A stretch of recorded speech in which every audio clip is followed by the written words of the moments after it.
everybody, and welcome to another episode of Eating at a Meeting. And I am so excited to bring you my regularly scheduled programming of Wednesdays with the show. But this is Food Allergy Awareness Week. And I said that yesterday. I had a special episode yesterday, and I have a special episode next week or tomorrow, but I'm excited to bring to you today's conversation.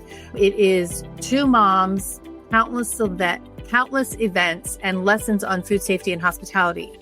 And these two moms to the left of me or to the right of me here are moms of kids with food allergies, but they are also certified meeting professionals who are independent planners like myself, who plan events for thousands, hundreds of different clients every year and feed thousands of different variety of people every year. So we're going to talk about how they take their mom role of being a mom of a food allergic kid and apply it to their planning process. And which reminds me completely of a woman when I was in-house corporate. She said, "You're everybody's mama, Tracy, because you take care of everybody's details, right? And ordering their food," which is exactly what we're going to talk about today, right? Okay, so ladies, I've got Colleen Earley here from Saratoga Springs, New York, and Jessica Hiemenz from Boston area. So ladies, hi, how are you, friends? Good. Thanks for having me. You're welcome. So I want to talk, first question I have, how long have your kids have food allergies and what are they allergic to? Sure. So I'll go. Jessica Hiemenz-Woodbury out of Boston. I have two younger sons that both have food allergies. So Xander is 8, so 8 years almost. I think it was when he was about 7 months old. We discovered it by giving him hummus and we landed in the ER. And Xander is allergic to tree nuts, sesame, pea protein, lentils, and used to be peanuts, but we've recently outgrown that. And then Oliver, who is now 4, is allergic to sesame, dairy, and eggs. That's a lot. Yes. Yeah. And Colleen? Yes. So I have 2 children. They are both in college. My 21-year-old Grace has food allergies. She wasn't diagnosed until she was 5, but I was pushing physicians to diagnose her earlier than that, but it ended up being a struggle. She's allergic to, it's been weaned down. It was tree nuts, peanuts, but it's weaned down to cashews, pistachio, and peanuts. Okay, so nuts and then a variety of things. And that's a lot to manage. And just before the show, I said to you all, okay, well, you're moms with food allergies. You're those moms, right? But I think because you're those moms, you don't want your kid to die. And 2, you're very tenacious because you have to read every single label and you have to talk to people about how not to kill your kid. How does that apply to what you do in a job as a meeting professional? Sure. So I'll go. So one of the things that changed for me, I've always been wanting to help our attendees. I've been a planner for 20 years. I care very much. I've been vegan for almost 25 years. So I already had a head start. But having a child with food allergies made me take it much more seriously and just really understanding the life and death situation and what could come if you're not doing it, and the proper labeling, and realizing that you have to trust your instinct. And just because something is labeled doesn't mean it's actually always accurate.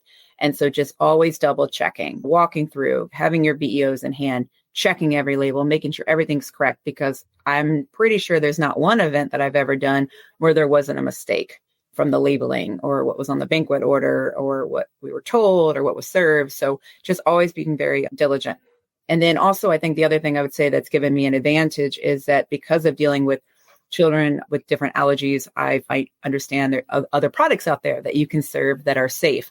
And so always offering recommendations to chefs if they're kind of stuck and they can't figure out, well, how do we do this? And I say, well, have you considered offering this? Because this is what I serve my kids and this works. So I've definitely done that as well, helping educate them.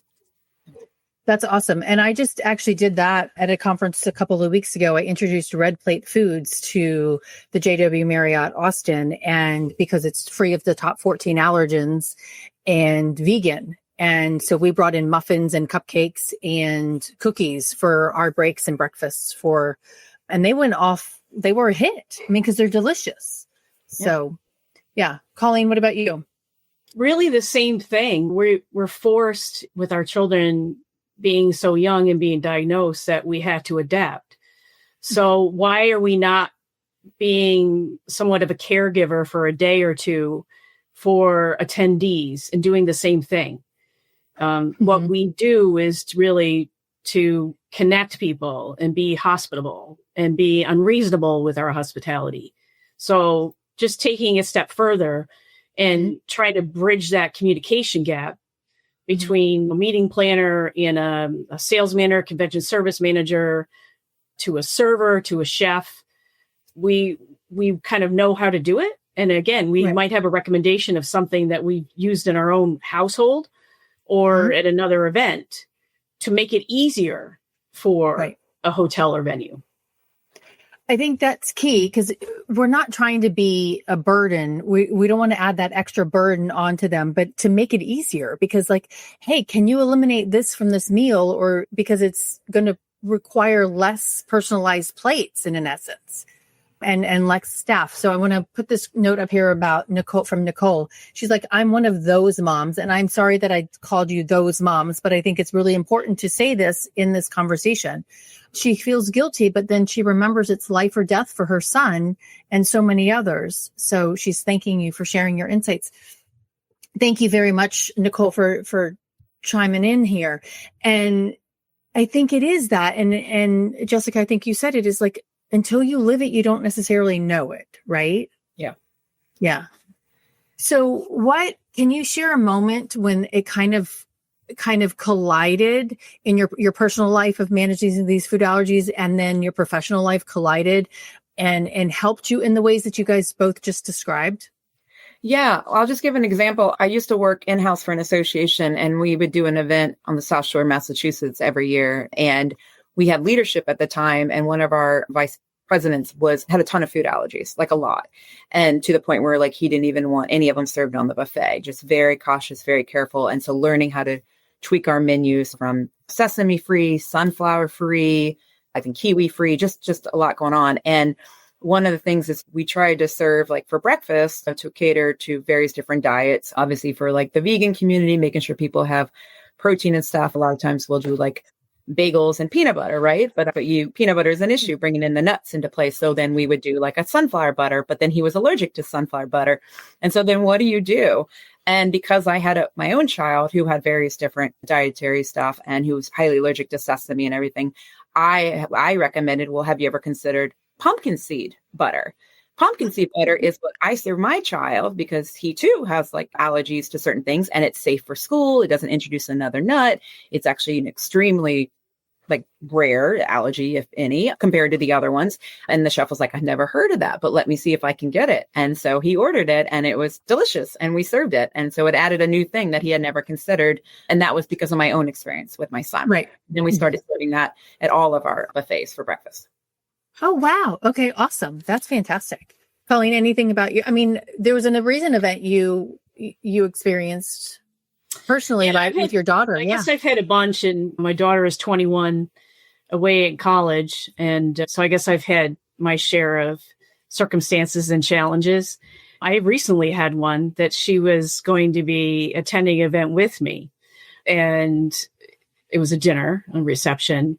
And so I put it out there as a meeting planner. I put it out there that, I see your menu because I was able to see the BEO. And can you do such and such, such and such? My first response back was not good. And it was pretty upsetting because it was very generic. And it was, we have more than one kitchen and more than one facility. And we can't guarantee it's prepared in another facility and then it's moved to our facility where we serve. And we can't guarantee blah, blah, blah, anything. I was very upset.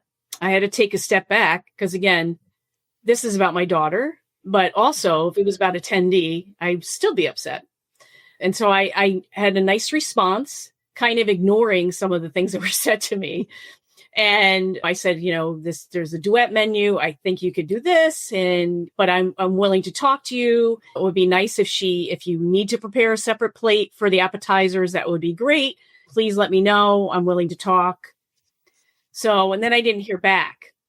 And again, I was upset, but I have to remember everyone's busy, right? Everybody's busy and they're working on another event today. So the morning of the event, I got a lovely response. This is what we're going to do. And we'll absolutely take care of her. And then when I arrived, I was introduced to the event manager, and she was wonderful. She said, I actually have allergies myself, and really took great care of my daughter. So I had no worries at all. But some of those things can be alleviated, right? They don't really have to happen at all if we can have that conversation in advance. And I know you mentioned like moms being called those moms. I actually like that. You can call me those moms any day you want, because when I found out my daughter was allergic, I did everything possible that I could to make it better for her at school, running like food advocacy programs, education within the school library. We did food allergy awareness week. We did a carnival. I said, I'm going to learn everything I can about these allergies to make it better for her. So for me now, I want to make it better for all attendees, and they all should be loved and included when they're attending and not have to worry about what they're eating. Yeah. 100% agree. And we don't need to have a peanut-free table, right? We need to let these kids sit with the kid and understand. And that comes into Nicole's comment here that constant education is key. And how do we do that? And I do want to point out that Nicole lives 2 hours away from me in Raleigh. So hello, my North Carolina friend. But it really is that, because you don't want those kids sitting away from each other. I mean, I remember an adult leaving his table at an event I was planning. He left his table at his corporate event and came and sat at the staff table who don't even work with him because his colleagues were bullying him at that table.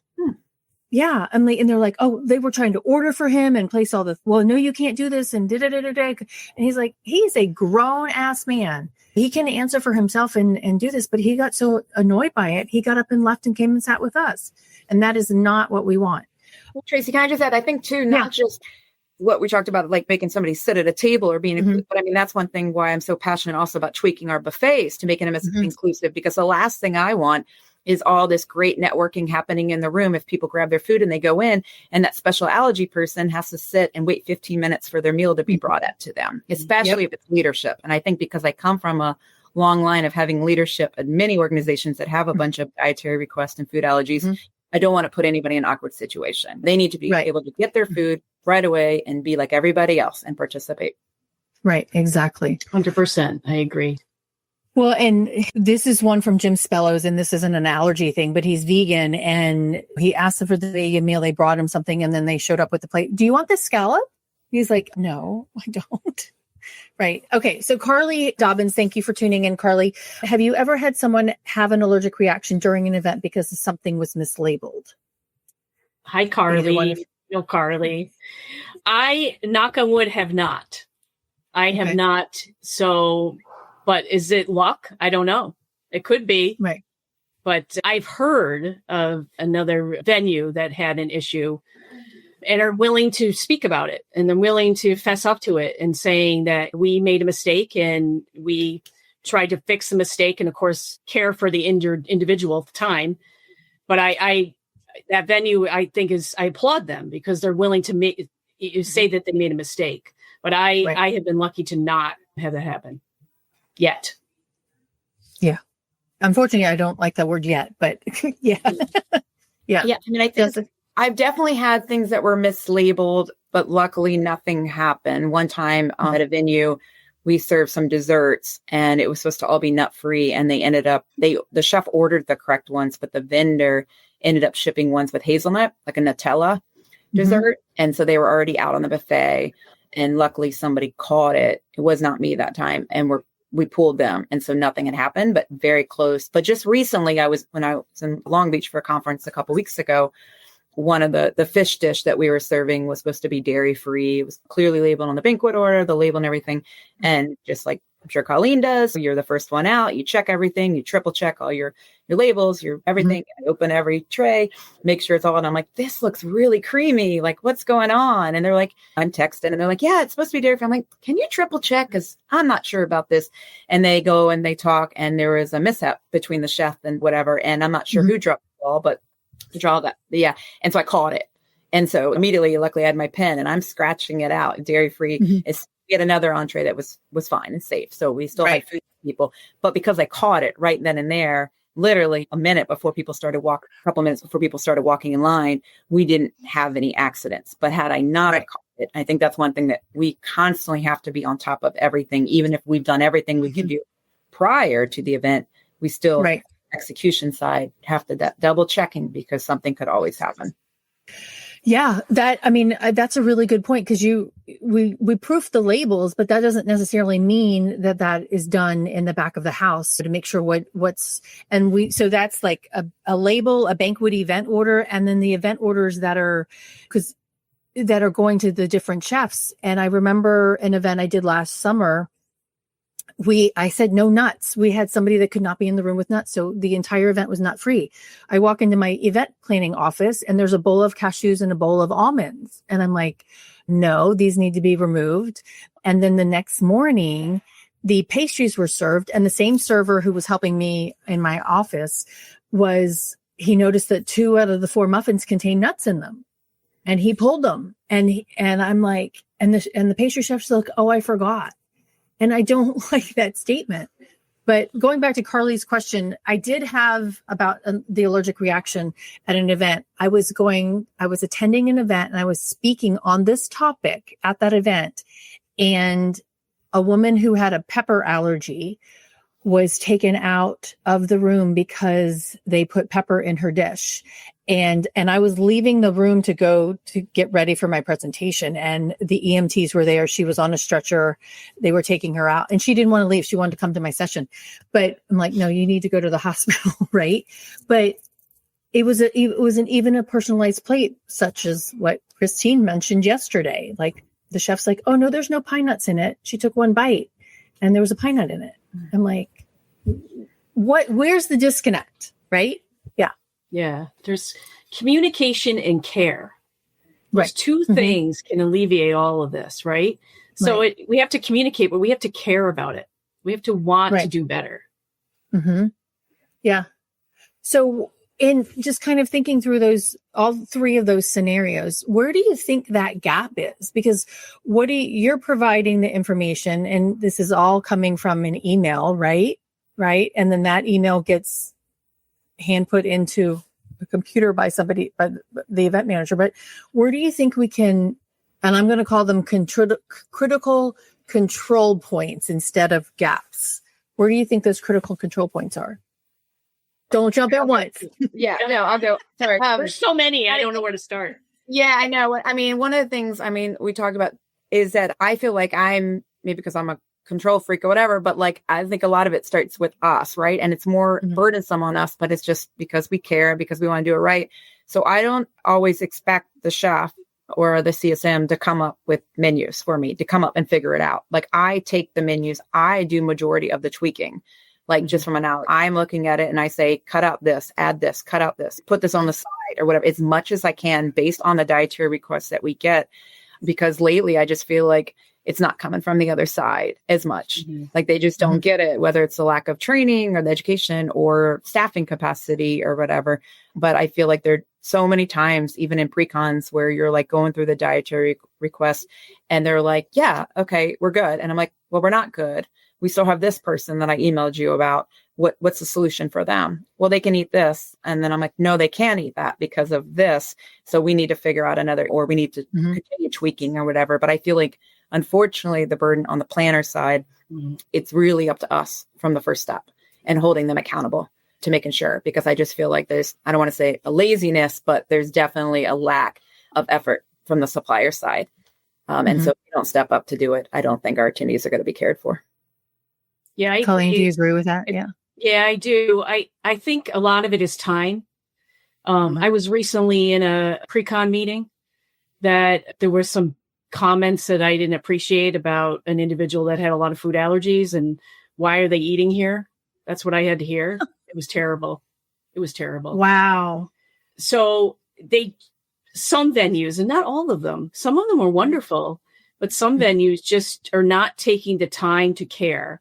And I agree with Jessica that the burden is on the meeting planner. We're responsible for all these individuals that are meeting and that are coming to the venue.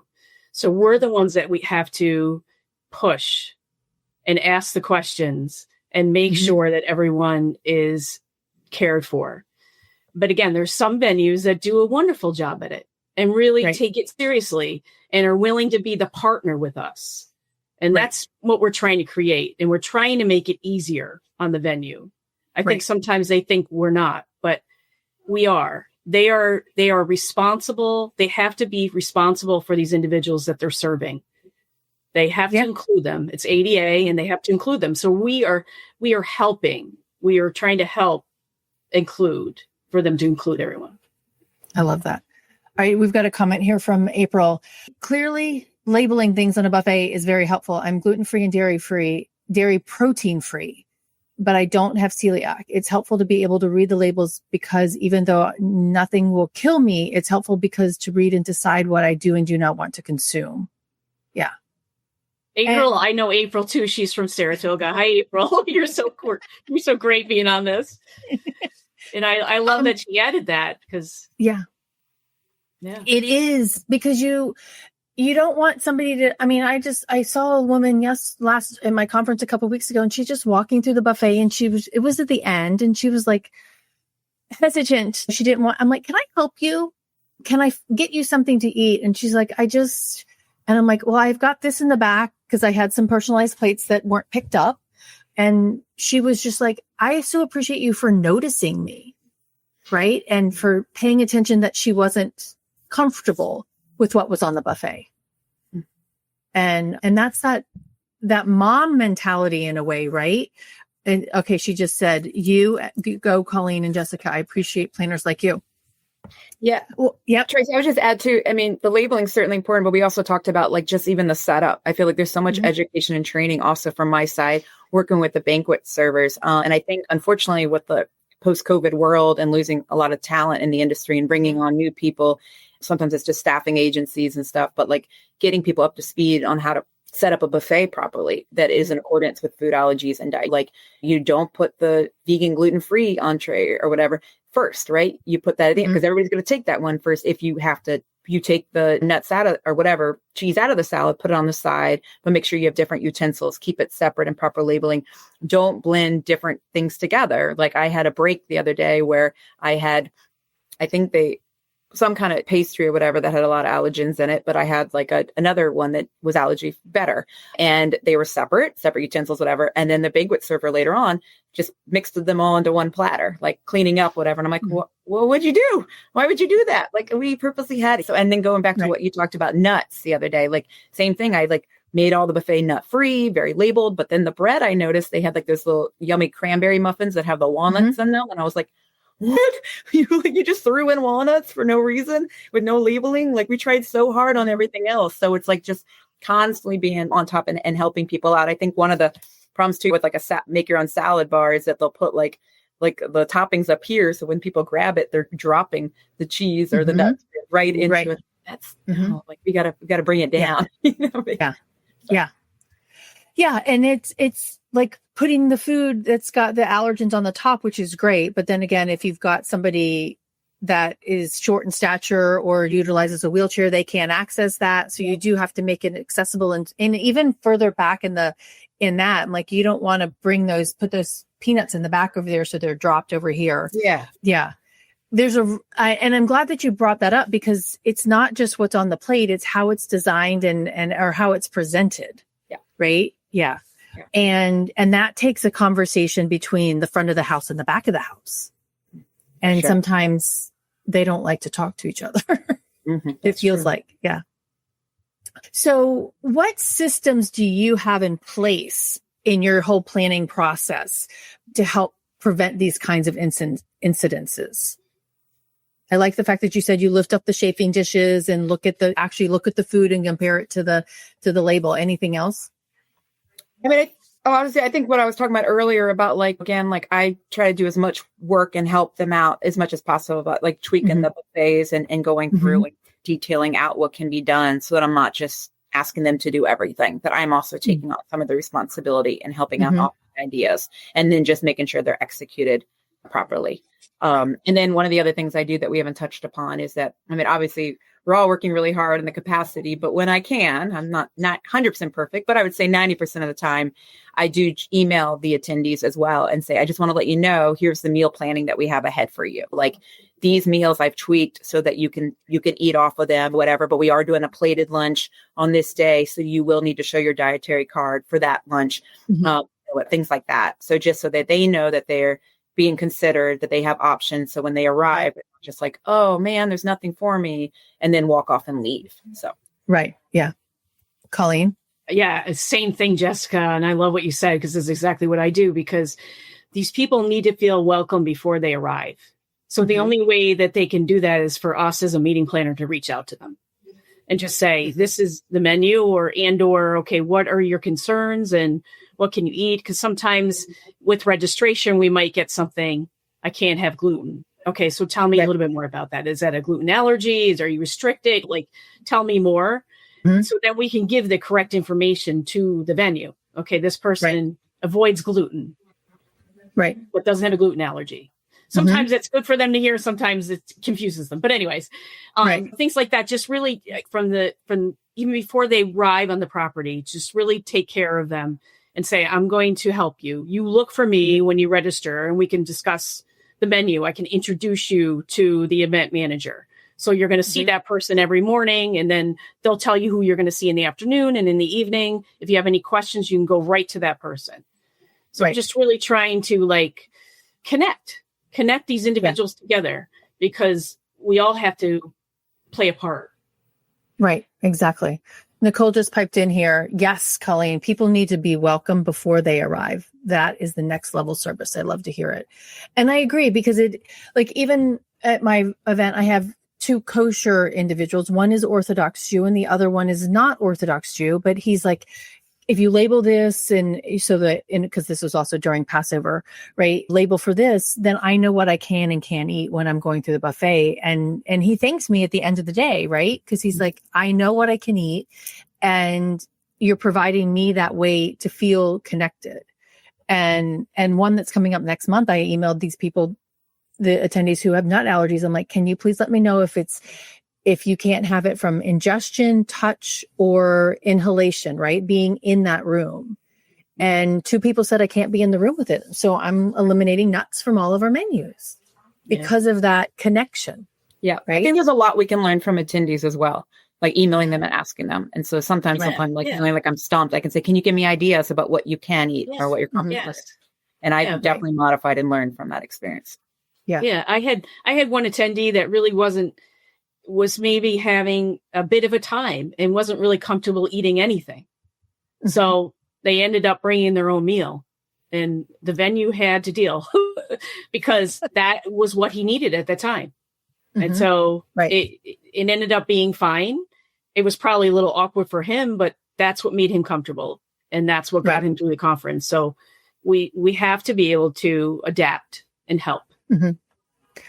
So how do you because you just said the hotel needed to be fine. So how do you navigate those conversations with your event manager at the hotel or the convention center and the chefs? How do you, we're trying to make it easier for them, but how do we approach it? And then I'm going to say this because I want the approach to be from a non-food allergy mom approach, because some people are going to say, I don't have time for this. Right. Yeah. So what do we need to teach planners to approach this and have these conversations? I approach exactly like I would if it was my daughter or not. And I guess all I know is being a food allergy mom. So I approach this. I have some experience. I want to help you. So if you could get me in touch with the chef, maybe we could have a meeting, a Zoom. I want to help you. I want to make this easier for you, because we have to include these people. So let's figure out how we do it together. So that's kind of the way I just approach it. And what's the percentage of being accepted and pushed back? I usually am, but I still have to. I'm usually accepted, but I do have to sometimes nudge and push and follow up. But we do that anyway, right? We do that anyway. We're going to do that anyway. We're going to walk in and look at the setup of the room and the chafers and see where things are and follow up and make sure everybody's included for every meal. So I haven't had any huge resistance because I approach it that way, and it seems to work. Okay. Jessica? Yeah, I would say just going back to the checks and balances. That's transactional, like in the sense of like, here's the information I provide you. Here's what's received. Here's what I do to help and make it better. And then we go into the pre-con. We're going to go over it again, have the chef in the room, talk about it. I'll have a list of like, which are the really unique diet stuff that like maybe I can't fully tweak on the buffet or whatever, but like to go through to make sure that we've considered them, that there's a meal.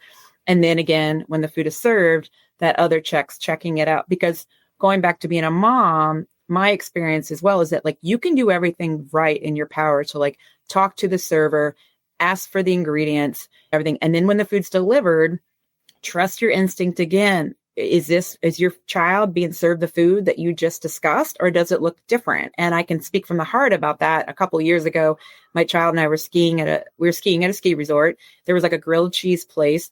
They had vegan grilled cheese. I had like done everything to check about like, make sure there's no sesame in the bread, make sure there's no pea protein in the cheese and the butter, all these things. And everything was good. I pick up the grilled cheese. I'm serving it I'm going back, giving it to him. And I look at him, I'm like, that's not the right cheese. Like those are shreds. And I looked at the ingredients for like sliced cheese. Wait a minute. So then I'm like, I go back and they like bait and switched me. They gave me the labeling for like the shredded cheese or the sliced cheese, but they served him the shredded cheese, and the shredded cheese had pea protein in it. And had I not have caught that, so I did everything right. I checked the label. I talked to them. But what was served? So that's the same thing when you're working with your attendees on the meals, is that just because you did everything, again, that final step, I would recommend just give it another eye. And if you have a questions, go find out before you have 300 attendees coming into line to grab their food, if you can. Right. Yeah. Well, and it's that step in the back of the house, right? Because I remember an event I went to, and this was in Vegas, and all of the hot and garde-manger dishes had labeling, right? And it was decent labeling on there for allergens and things. I was attendee, but when you came to the dessert side, it just said petit four or brownie or whatever. There was no labeling at all on allergens. And I said to the chef, and I'm like, well, how did that well, we didn't tell him that. So how do we as planners, we got a lot on our plate. How do we make sure that those critical control points in the back of the house are not getting missed, like you just mentioned, Jessica? I mean, why the bait and switch, right? Yeah. And we don't have time, nor do we have we don't even know who that person is doing in the switch in the back of the house, right? Yeah. Yeah. No, for sure. I mean, that's why when I'm going through the banquet orders, I'm making sure as much as possible the labels are done, that we've all agreed. And then again, talked about it with the chef during the pre-con. And then again, once out, checking it before and fixing everything if we can. But again, yeah, we don't have time, and you have 10 minutes before the line opens and it's chaos and you're waiting for that label. And yeah, it is a challenge. I mean, it's unfortunate too that the labels are done 10 minutes before the event, which is annoying. When you're going through your pre-con meeting, who is in that meeting? Or actually, I'm going to ask this question. Who is in that meeting? Is it just the executive chef? And it depends on the property, how many different chefs that they have. But on your BEOs, this is the one that I forgot. Are you actually putting on the BEOs how you want the label? Do you make sure that the BEO is labeled as it should be on the label? Correct. Yes. Okay. Yep. Because there's so many that don't do that at all. Yeah. That's what I do. Anyway, when we do it, we confirm, like, I want this entree to be nut-free, dairy-free, gluten-free, conclusive to 90% of the special diets that we are requesting. And I put those labels are on the BEOs that I sign. Okay. And the idea is that is supposed to be what's on the actual label as well. Yeah. Does it always happen? No. And that's where that next step, but that's the agreement that we talk about that. Right. But I do think I just want to take so in a pre-con, yeah, I mean, typically it's the executive chef or, whoever is in that day, the highest up, and go through. But I do think even on that level, as much as they're trying to be creative and helping, and I do feel like it's always a very friendly conversation. It goes back to what Colleen was talking about, the partnership, because they want to be successful. Nobody wants a lawsuit either. But I do think there is still education and training at that label. There are plenty of times where I've had to talk to head chefs and say, vegan and gluten-free are not the same things. Like you cannot lump them in together and this will not work with this person. Like, so unfortunately, even with the high up, it's not, they don't know everything. And again, it's us to advocate, up to us to advocate for those things too. Yeah. How many times have you gotten, hey, this is the meal that everybody will be served and it's that vegan gluten-free meal? Like this is what we're serving as a personalized plate and everybody gets that. Yeah. Oh, a lot. Yeah. We get a lot. And it is, I'm like, no, they're not going to be happy. Like I'm going to be the one yelled at by the gluten-free meat eaters that don't want the vegetarian meal, right? Like we got to make it. And you have to be very careful, like, because when you mix those things, like a lot of times gluten-free wraps might have like an egg in them or something like that, which would not be vegan. You cannot always wrap things up together, So yeah, no, I definitely, it's a conversation trying to balance that out. How have you, I'm going to jump to your kids because you're moms. How, and Colleen, yours is 21 now, but growing up and then Jessica, as the kids are getting older, how are you teaching them and allowing them to advocate for themselves? And how, Colleen, how does your daughter do that for herself? Well, she's come a long way. I don't know if she's listening, but I think the minute you find out is when you know you have to learn, but you also have to teach them. So with her and other friends that I see them with their kids with food allergies, it's just not being afraid to speak up. Like, I can't eat that, or I don't know if I can eat that. Well, I know you're saying the label said such and such, but I'm not eating that. Like, just to be confident and to be like, I'm not eating that, but I can eat this. Just trying to build that through the years. And she's really done great things. And she's also in the industry or will be in the industry as a professional. So she gets it. So I see her maybe being on your podcast at some point because it means a lot to her to feel included because she knows what it's like to not feel included. And so she wants to make a change. So it's a wonderful thing, but I think just building the confidence. I think they start to learn what they can eat and what they can't eat, but just being confident that it's okay to speak up for yourself. Right. Yeah.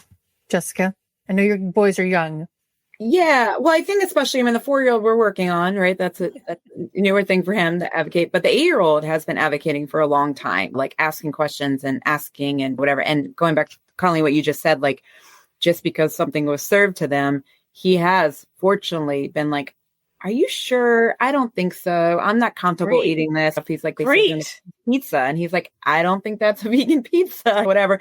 He will be like, I'm not going to eat that. Like he's at that point now where luckily I don't really have to worry because unless like mom has approved it or something or receives a text message between me and the teacher or whatever, he's like, I'm not going to opt into that.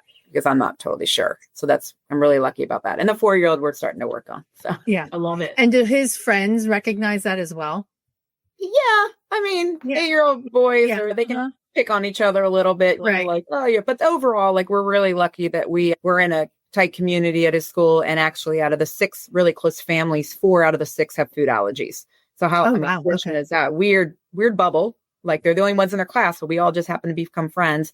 So the one thing we always laugh about is anytime we're at a party together, we know at least one family has an EpiPen set at the house. So we never have to worry. So there is a very supportive community about like at birthday parties. Hey, I want to make sure we have something safe for your kids and everything like that and vice versa. That's awesome. It was a struggle. Okay. It was a struggle for me through the years with that. I ended up like being the class mom. I've ended up doing all the food for anything I could, because you want your kid to go to school and be okay. You don't want to get that call that they're not, right? Yeah. So we've had ups and downs, but I just started baking. I'm not even a baker, but I just started baking when she was young. And now I don't have to bake anymore because she bakes for herself. But it was just something that I had to do to like feel comfortable sending my daughter to school. Yeah. I mean, I definitely, Colleen, I control all the food as far as like, I make all his lunch every day, figure out all the meal prepping before I head to I was away for 7 days at Long Beach for 2 weeks ago for a conference. And I worked with my husband to figure out like, okay, here are the ideas for food, what we can serve for dinner. And I went to the grocery store that weekend and bought up a bunch of stuff. And I'm always in communication with the teachers. So we're always checking, and they know to always, like, if there's something new to come in, that's like a snack or somebody brings in a treat, they'll take pictures of a label and send it to me. Otherwise we'll come up with an alternative. That's great. Okay. Yeah. That's great. I mean, and the fact that those teachers are receptive to that is huge. Yeah. And I know Massachusetts has a strong food allergy law in place to say all restaurants have to have that label thing. If you have a food allergy, please let us know in advance. So I'm glad that it's also gone to the school level as well, and those teachers are receptive to that. Yeah, for sure. Yeah. And a lot of restaurants, we're really fortunate. I always remember when I leave Boston, what the rest of the world is like, but a lot of the restaurants in Boston have binders. It's not a law, but a lot of them do. So especially for us food moms, it's really helpful when we can go in and you can ask, and they'll just like whip out a binder of all the ingredients. So, that's awesome. Yeah. So how do you Massachusetts is great. Yes, it hopefully getting better with food code changing as well, because there's not the labeling. All right, on that note, on the labeling, and I kind of going back to this, and I know we've hashed this a little bit, but it's not like ordering a packaged food, and I don't have a packaged food in front of me to say, hey, I can read the labeling on here, right? But when you go into a buffet, there's a couple of people in the middle of that route to get that buffet to that label to that buffet. Do you ask about that at all when you're planning, or who's responsible for that labeling? Yes, I do. Or how do you manage the labeling? You do? I do. Yeah. I mean, like we discussed before, the BEO should have it all on there. Mm-hmm. So it should be fairly easy to merge another document to have a label. But all the venues, it depends of who's responsible. It changes, it varies. But I'm just constantly following up. And then when they're out to make sure they're correct. And again, it's just the follow up on looking at the actual food and questioning if necessary. Yeah, exactly. And we just need to be a lot more cognizant of it too. Like I like the fact that you just said, like, let's open the chafing dish and make sure that it matches the label. Right. And I was attending an event, and I brought this up before, is that they served it was a bacon, egg, and cheese croissant, and it said that it was gluten-free and dairy-free or whatever it was. And then the other one said a bacon or egg and cheese. And that one of them was gluten-free, one of them was not, and croissant. And I'm thinking, I've never seen a gluten-free croissant in my life. Right. Me neither. And 2, they were all wrapped in aluminum foil to keep them warm. And those chafing dishes were put right next to each other. And so you couldn't tell the difference, and the serving staff couldn't even tell the difference. So they actually had swapped the labels, put the labels in front of the wrong thing, because 1, they didn't read them, and 2, everything was in aluminum foil, the same color. I'm like, that's a risk in and of itself right there, seeing that. And I'm just an attendee noticing it, and they were arguing with me about it. But well, I think that goes for you now. That happens a lot. Oh, sorry, Colleen. I was saying that happens a lot in box lunches. Because you can't always see or deconstruct. And so one thing I always have to work on with the chefs and the event manager too, is that, like, okay, so we have our vegan lunches or gluten-free lunches or whatever. The sides and the dessert cannot be counter to what that special diet is, because I feel like that happens all the time. You get your gluten-free or vegan sandwich, but we're going to give you a gluten or dairy side and dessert. And I'm like, no, you're going to kill that person. Like, you have to, like, a cookie. A cookie goes in there, right? Right. Yeah. Mm-hmm. Yeah. Yeah. So true. I mean, because you are like, okay, well, this is the main entree is gluten-free and vegan or whatever, but no, you throw all those other things in there and they're not. And who is the person in the back of the house that's constructing those boxes, right? Yeah. Right. Good question. Good idea. Okay. So a couple of rapid fire questions for you. An event trend that you're totally over. I'll go. I am over hidden fees. Like, I don't know, in the post-COVID, unfortunately, I don't think it's over. I think we're going to be stuck with it, and it's getting worse. But the hidden F&B fees that we're starting to see in the post-COVID world, charging for water stations, upcharges for special diet, charging for paper cups, mandatory minimums for receptions and stuff like that. They're just all these hidden fees now, I feel like, in menus. So when now I'm sourcing hotels, we are actually asking for the menus up front. And I'm scouring them and looking and see if I see already hidden fees. I mean, of course, I can't predict the future, but I can try to put language in my clauses that talk about not having ridiculous F&B things that are added on. But we are now looking and we are negotiating that kind of stuff because we're not going to be paying $50 for a water station in every breakout room. Right. Yeah. That's crazy. Yeah. I don't have anything new. That I agree with that 100%. Even on my RFP, I'm like, you have to give me all your fees. I need to know all your fees up front. Yeah. Even the ones that are on page 28 and it's one bullet, right? Like, let me see that. Yeah. I'm going to miss it if you're trying to hide it possibly. Mm-hmm. And so I need to know up front because we have to create a budget. Like my clients won't move forward with anything without a full budget. Yeah. And just kind of on that note, this event that I did recently, and on my budget, I have AM break as a line item and PM break as a line item. Well, this hotel puts AM and PM breaks in one BEO. I mean, so it actually ends up saving me gratuity and tax a little bit. It's not a separate setup, but it's messes my budget up, right? So I have to change it. That's one of the questions that I'm asking too, is like, how do you do your banquet checks at the end of the day? Right. Yeah. Cause even tax wise and gratuity wise, what's tax and what's not. Okay. Proudest mom moment at an event. When Xander, my 8-year-old, was little, a baby, I was working for an association in the state of Massachusetts. So majority of my events were around the region. Fortunately, only 2 nationals. So I was constantly traveling, lots of events, but my husband could join. So the baby would be in daycare during the day. And then Friday evening, he would drive an hour wherever I was and join me that evening because I was still breastfeeding and then sleep with the baby. And then he would take over and watch the baby while I was working the event. But it was just nice to have that. And so one of my favorite moments was that when Xander was little, like baby, and I would, when you're on the floor at like 6 a.m., 6:30, checking all your rooms, getting everything warmed up, the AV, before all your attendees come down, I would wear him in my like carrier, my sling. And so I had this little baby that I was like walking around, sleeping on me at like 6 a.m. and I'm with my BEOs and I'm checking everything and getting everything ready. Awesome. As a mom, doing that before all these attendees come on the floor and that kind of stuff. So it was just cool, a balancing act. I love that. That's that. Really great. Makes cute pictures. Yes, definitely. Sure. Colleen. So mine's in college now and getting her hospitality degree at Culinary Institute. So that makes me extremely proud. And health and wellness is very important to her. She's doing student council and doing different various projects and really working on to be included herself, but we're seeing that others need to be included as well. So that makes me so happy.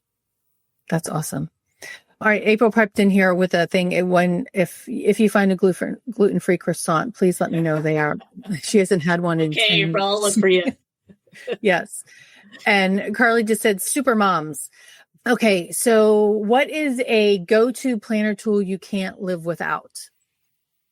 Oh, so this is one I just ordered and I don't know why it took me 10 years to order it, but I just ordered on Amazon. I'm finally ordering a clicker, like counting. Oh. When you're in a banquet room when you're counting 400 heads or whatever to get actuals, whatever, you lose track. People interrupt you, like things happen, whatever. And I'm like, why? I'm just doing it.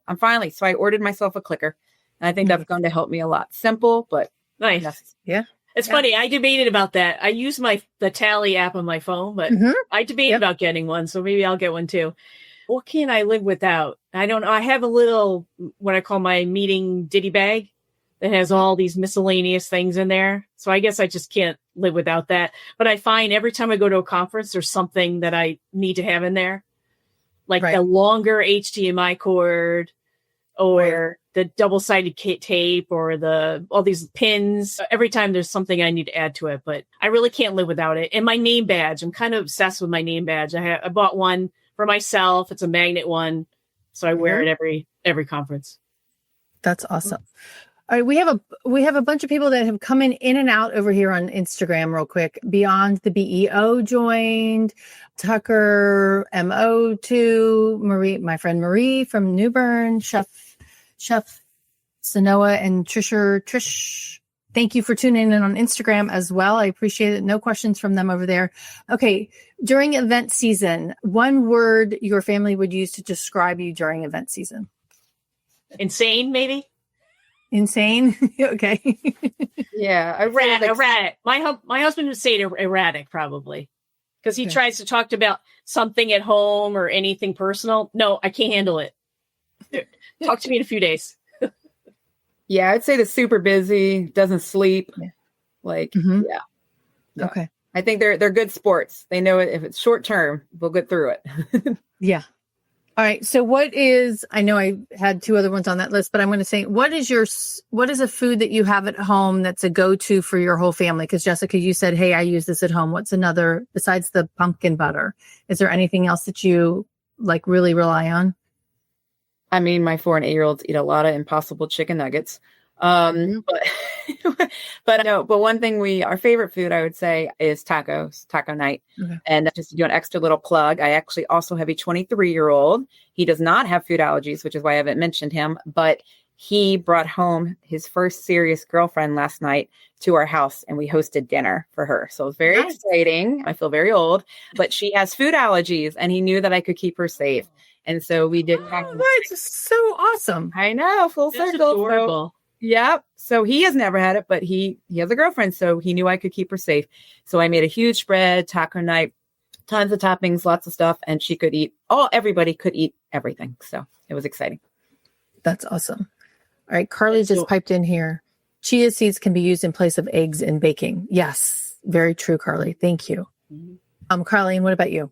We just had tacos last night. My daughter's at school, but I still live by the same practice, even though she's not living here per se. Mm-hmm. She's not home that often.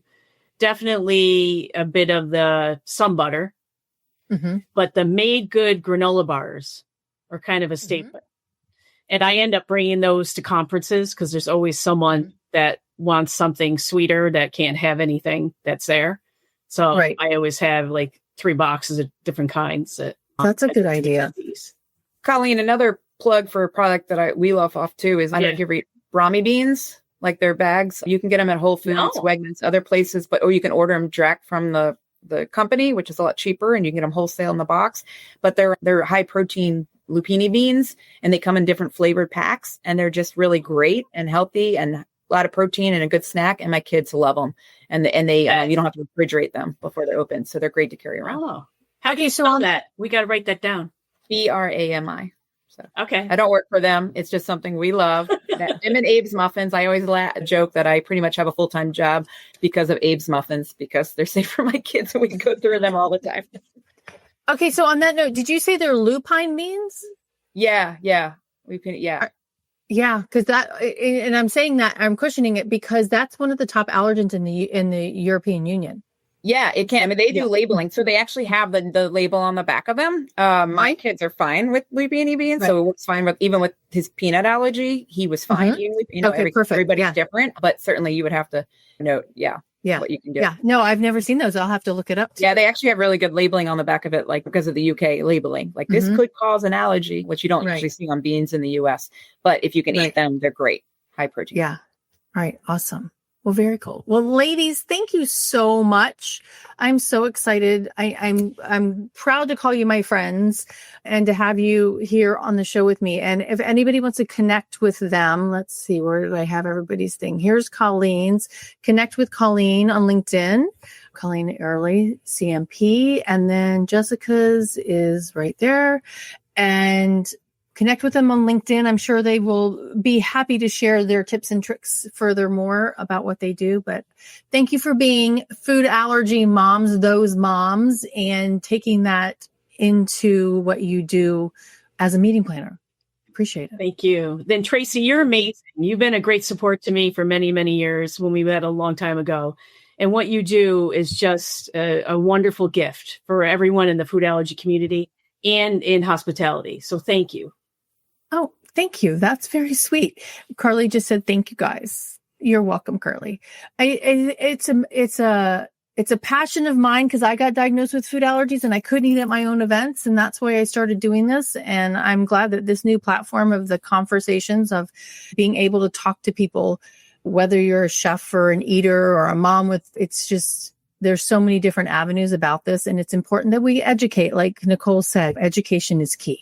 across the board. So Absolutely. thank you. We can all learn from each other. So tomorrow on the show, I am talking to Amanda Whitehouse, who is a food allergy mom as well, but she's a psychologist, and she's going to talk about the psychology and the mental health that comes around people who have food allergies. So I think that's another important conversation to have. Sounds amazing. Yeah. So that'll be at 11 tomorrow, not at 12. But so if you can tune in then, until then, stay safe and eat well. And ladies, thank you again. Thank you. Bye, everybody. Thanks for listening to the Eating at a Meeting podcast, where every meal matters. I'm Tracy Stuckrath, your food and beverage inclusion expert. Call me and let's get started right now on creating safe and inclusive food and beverage experiences for your customers, your employees, and your communities. Share the podcast with your friends and colleagues at our Eating at a Meeting Facebook page and on all podcast platforms. To learn more about me and receive valuable information, go to tracystuckrath.com. And if you'd like more information on how to feed engagement, nourish inclusion, and bolster your bottom line, then visit eatingatameeting.com.